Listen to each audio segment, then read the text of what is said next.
Are you sick of back holding positions, just waiting for them, not to profit, but just to break even? Or let's say you did your due diligence and entered an option trade thinking that everything will be smooth sailing, so you left the computer and went to play with your kids, only to return and find out that the underlying shares went the opposite direction due to unforeseen circumstances. If these are situations that you have encountered before, then perhaps it is time to start placing stop losses on your trades. In today's video, I'll be sharing the importance of a stop loss, how to set up a stop loss via the ThinkorSwim mobile app, how I use a screener to get out of positions when the trend has changed, and if you stay till the end, I'll also be sharing how I will be managing my long positions moving forward. Do note that I have also timestamped each section, hence if you're here primarily to find out how to set up a stop loss, then please find the appropriate timestamp in the description below. And of course, before I begin, please do me a favor and click the like button, as it really helps a small YouTube channel such as this reach a much wider audience. And if you are someone who wants to know more about options, then I will encourage you to click the subscribe button as well. To me personally, I feel that it's important to place either a hard stop or a mental stop on option trades due to the fact that options experience time decay, and once the trend of the stock has changed, you'll notice that your open positions lose value really fast. A hard stop is an automatic order that will stop a trade out once the price level has been breached. I personally like using hard stops when placing option trades on speculative counters or on options with less than 6 months till expiration.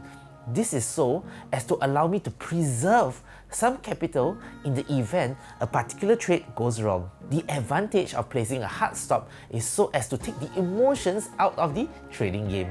A mental stop, on the other hand, is one where we exit a trade in the event certain criteria in our positions has changed. This is something that I have struggled on a lot, as personally, I do not use stops when buying long-term call options. Story time. At the start of last year, I embarked on an aggressive options buying strategy when I started buying call option leaps on the SPY, as well as counters such as Microsoft, Salesforce, Facebook, and JD.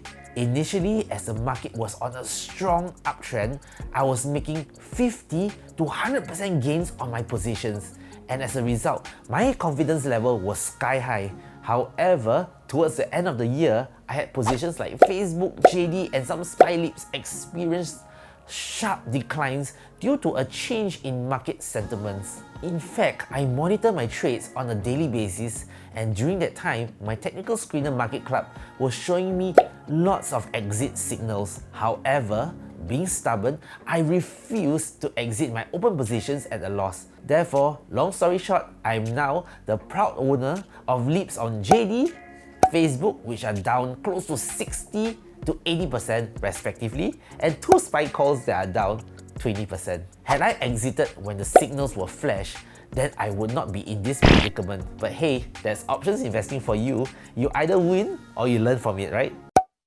Let me now show you how to place a stop loss via the ThinkorSwim mobile app. First, click on the position that you want to place a stop. Let's say that I want to place a stop on my SPY contract with a strike of $475. I will first check on it. You'll notice that the close selection will appear. Click on it. You are immediately brought to an order editor. First, change the limit order to stop. Next, adjust the quantity. In this case, I only have 1 contract open right now.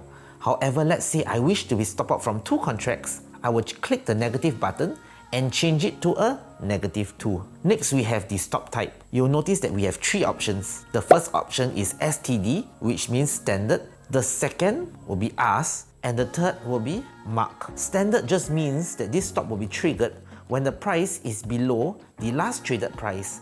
MARK means that this stop will be triggered when the mid price is breached. You can calculate the mid price by adding the bid and the ask and divide the number by 2. And ask just means that the stop will be triggered once the ask price is breached. Next, let's adjust our stop price. For this example, let's say I wish to place a stop when the price of my option is below 40. I will just alter the stop price to 40. The next will be to change the time in force.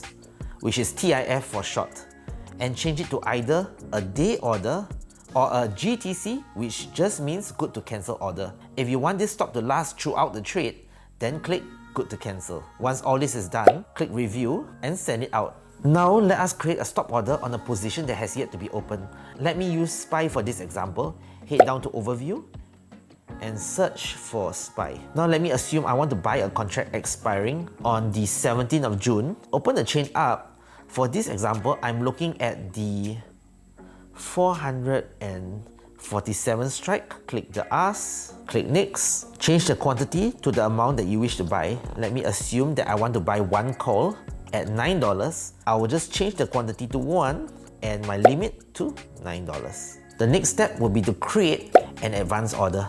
Once you enter the advance order, you'll notice that we will have to change the advance order to first trigger sequence. What this means is that the first order will trigger a second order. In this example, our first order will be executed when our call reaches our price target of $9. That will trigger a second order. Let's change this order to our stop loss by clicking on it.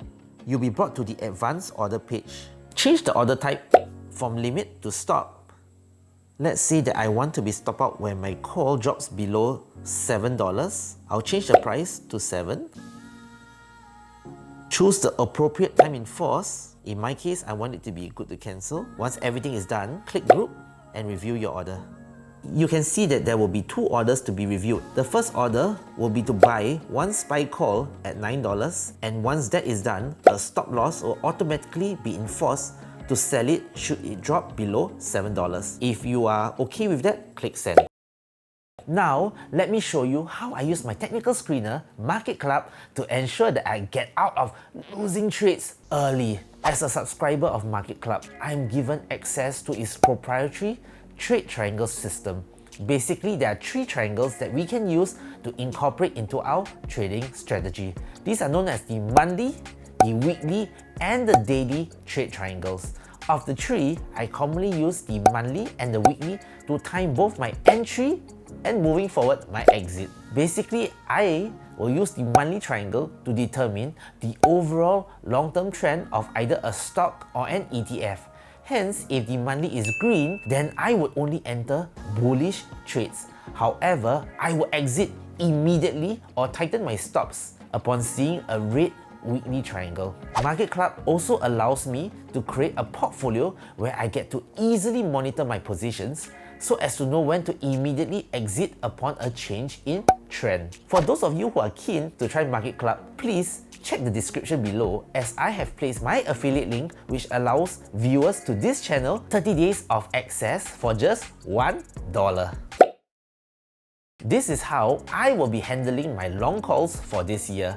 Since I do not have the risk appetite for speculative trades, hence I will prefer to buy long-term call options with a minimum of 1 year till expiration. So the first step will be to head down to Market Club and click Top Options. I will only buy a long-term call when all 3 indices, namely the S&P 500, the Dow Jones Industrial Average, and the Nasdaq Composite are showing me a green monthly and a green weekly triangle. If the signals are in conflict, then I'll just be sitting on the sidelines watching Netflix instead. Let's assume all 3 indices are bullish. I will then do my due diligence and purchase the call that is 1 strike out of the money with the furthest expiration date that I can afford. The next step will be to add that symbol into the portfolio tracker provided by Market Club for ease of tracking. I will then spend a few minutes each day tracking my portfolio via the Market Club's portfolio tab, and once I see either the monthly or the weekly triangle turn to red, I will then sell my positions at market. In addition, once my positions start to be in the green, I will place a stop at my break-even price. This helps ensure that my trade becomes risk-free, and if I have sufficient capital, I might even consider doubling down and buying another call that is 1 strike out of the money. That's it for my stop loss tutorial. I do hope you guys found this useful, and do like and subscribe to the channel for more options related content. And if you are new to options, then please check my options tutorial playlist where I share how calls and puts work in a very simplistic manner. Bye for now.